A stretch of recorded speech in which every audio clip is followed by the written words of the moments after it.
ఆఖరి దశలో విశాఖలో ఒకవైపు అందమైన ఆకర్షణీయమైన కార్యక్రమాలు జరుగుతుంటే మరోవైపు విశాఖ నగరం మాత్రం అర్ణ పతాకం ఎగరవేసే రీతిన పెద్ద ఎత్తున కార్యక్రమాలు జరుగుతున్నాయి. ఈరోజు చూసుకుంటే సిపిఎం పార్టీ అనుబంధ సంఘం అయిన సిఐటి ఆధ్వర్యంలో పెద్ద ఎత్తున కార్యక్రమాలు జరుగుతున్నాయి. ఈ దశలో మనతో మాట్లాడడానికి సిఐటి ప్రతినిధి మురళి గారు అట్లాగే ఇతరులు కూడా ఉన్నారు. సార్ చెప్పండి, అంటే ఒక రకంగా న్యూ ఇయర్కి అంతా వేరే సెలబ్రేషన్స్ ఉంటాయి, బట్ ఈ ఇయర్ ఎట్లాగా అంటే మీ సిఐటి కార్యక్రమాల ద్వారా ఒకసారిగా ఒక ఎరుపు జెండా మొత్తం ఎగిరే అవకాశం ఉందంటారా? ఇప్పుడు విశాఖ అంటేనే ఇప్పుడు అత్యంత ప్రాధాన్యత కలిగినటువంటి ప్రాంతంగా మారిపోయింది. ముఖ్యంగా కూటమి ప్రభుత్వం అధికారంలోకి వచ్చిన తర్వాత ఈ ప్రాంతంలో పెట్టుబడులు చాలా పెద్ద ఎత్తున వస్తున్నాయని చెప్పి నవంబర్ నెలంతా కూడా పారిశ్రామికవేత్తలతో కిటకిటలాడిపోయింది ఈ నగరం.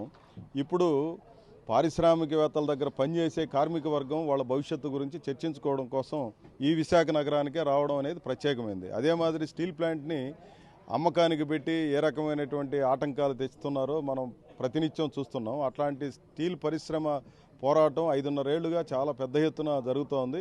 అదొక స్ఫూర్తిదాయకమైనటువంటి పోరాటంగా దేశంలో ఉంది. ఈ నేపథ్యంలో విశాఖ కేంద్రంగా కార్మిక వర్గం ఈ సమస్యలను చర్చించడంతో పాటు తాము ఏమి చర్చిస్తామో ఆ విషయాల్ని ప్రజలకు సుబోధకంగా అర్థం కావడం కోసం, అదే మాదిరి ఆ స్పిరిట్ని ప్రజానీకానికి క్యారీ చేయడం కోసం రాబోయే రోజుల్లో తాము చేపట్టబోయే వివిధ రకాలైనటువంటి అంశాలు ఏమున్నాయనేది ప్రకటించడం కోసం సాంస్కృతిక కార్యక్రమాలను కూడా ఇక్కడ ఏర్పాటు చేయడం జరిగింది. మనకందరూ కూడా తెలుసు, పని నుంచే పాట పుట్టిందనే విషయం అనేక సందర్భాల్లో మన పెద్దలందరూ కూడా చెప్తూ ఉంటారు. పని పాట అనేది దాంట్లో నుంచే వచ్చింది.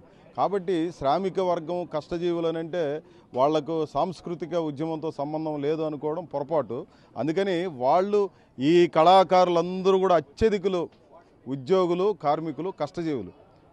దీంట్లో కూడా ఎక్స్పర్టిజం ఉన్నటువంటి వాళ్ళందరూ కూడా దీంట్లో పాల్గొనబోతూ ఉన్నారు. ఉదాహరణకి డ్రగ్స్ అనే దాని మీద ఒక నాటికని మేము ఇక్కడ ప్రదర్శించబోతున్నాం.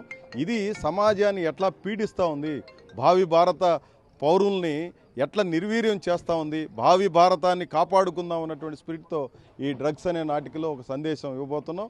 అదే మాదిరి ప్రతి కళారూపం వెనక ఒక సందేశం ఉంటుంది. అది దీంట్లో ఉన్నటువంటి ప్రత్యేకత. కాబట్టి విశాఖ నగర ప్రజలు లేదా ఉత్తరాంధ్ర ప్రజలు ఇప్పటిదాకా చూసినటువంటి సాంస్కృతిక కార్యక్రమాలు వేరు, ఇది పూర్తిగా వేరు. ఇది ఏదో సాంస్కృతిక కార్యక్రమాలంటే మందు కొట్టడమో లేకపోతే పాటలు పాడుకోవడమో టీచ్ చేయడమో లేకపోతే ఇవి కాదు, లేదా ఇష్టం వచ్చినట్టు ఒక అర్థం పర్థం లేని శబ్దాలు పెట్టేసి మాట్లాడుకోవడం, అరుపులతో సాగించడం అనేది కూడా సాంస్కృతిక ఉద్యమం అని చెప్పి చాలామందిని మాట్లాడుతూ ఉంటారు. సాంస్కృతిక కార్యక్రమాలకు పరాకాష్ఠగా డీజే శబ్దాలతో ఉండడం అనేది కూడా కాదు. దీనికి పూర్తి విరుద్ధమైనటువంటి పద్ధతిలో, భిన్నమైనటువంటి పద్ధతిలో సాంస్కృతిక రంగంలో కూడా ప్రత్యామ్నాయంగా ఎట్లా ఉంటుంది, ముఖ్యంగా కార్మిక వర్గం ప్రదర్శిస్తే ఎట్లా ఉంటుంది. స్టీల్ ప్లాంట్ కార్మికులు కూడా ఒక కళారూపాన్ని ప్రదర్శించబోతున్నారు. ఎలాంటి ప్రతినిధులు అంటే ఏమైనా కీలకంగా చెప్పుకునే ఉద్యమ నాయకులు కానీ ఇట్లాంటి వారు ఎవరైనా హాజరయ్యే అవకాశం?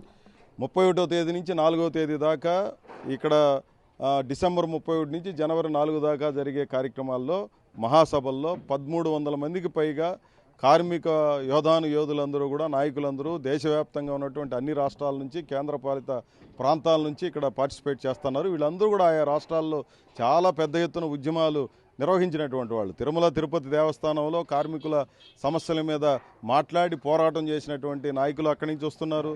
శాంసంగ్ పోరాటం, బహుళజాతి కంపెనీ చాలా పెద్ద ఎత్తున పోరాటాలు చేశారు తమిళనాడు రాష్ట్రంలో. అక్కడ బహుళజాతి కంపెనీలో యాజమాన్యాన్ని అక్కడ మెడలో వంచినటువంటి నాయకత్వం ఇక్కడికి వస్తున్నారు. అదే మాదిరి మధ్యప్రదేశ్ రాష్ట్రంలో విద్యుత్ ఉద్యమాన్ని చాలా పెద్ద ఎత్తున నిర్వహించి విద్యుత్ రంగాన్ని ప్రైవేటీకరణ కాకుండా అడ్డుకున్నటువంటి వాళ్ళు ఛత్తీస్గఢ్ ప్రాంతంలో ఉన్నటువంటి, మధ్యప్రదేశ్ ప్రాంతంలో, మహారాష్ట్ర ప్రాంతంలో పోరాడినటువంటి వాళ్ళు ఇక్కడికి వస్తున్నారు. దేశంలో ఉన్నటువంటి వీళ్ళందరూ కూడా వస్తున్నారు. కళాకారులు అంటే రేపటి నుంచి ప్రముఖ నటుడు ప్రకాష్ రాజు గారు వస్తున్నారు. 28వ తారీఖున గోరేటి వెంకన్న గారు, 29వ తారీఖున సుద్దాల అశోక్ తేజ గారు, 30వ తారీఖున మాదాల రంగారావు గారి తనయుడు మాదాల రవి గారు, నటి రోహిణి గారు వస్తున్నారు. అదే మాదిరి దర్శకులు బాపూజీ గారు, నటుడు దర్శకుడు సత్యారెడ్డి గారు, అదే మాదిరి ఇంకా అట్టాడ సృజన్ గారు, రాజు మురుగన్ ప్రముఖ తమిళ దర్శకుడు, అభ్యుదయవాది, అక్కడ ఆ రాష్ట్రంలో చాలా ప్రాముఖ్యత కలిగినటువంటి దర్శకుడు. ఇట్లాంటి వాళ్ళందరూ, ఈ ప్రముఖులందరూ కూడా పార్టిసిపేట్ చేసి, వీళ్ళు కాకుండా కళాకారులు, కవులు, రచయితలు, ప్రముఖులు అనేక మంది ఇందులో భాగస్వాములు అవుతున్నారు.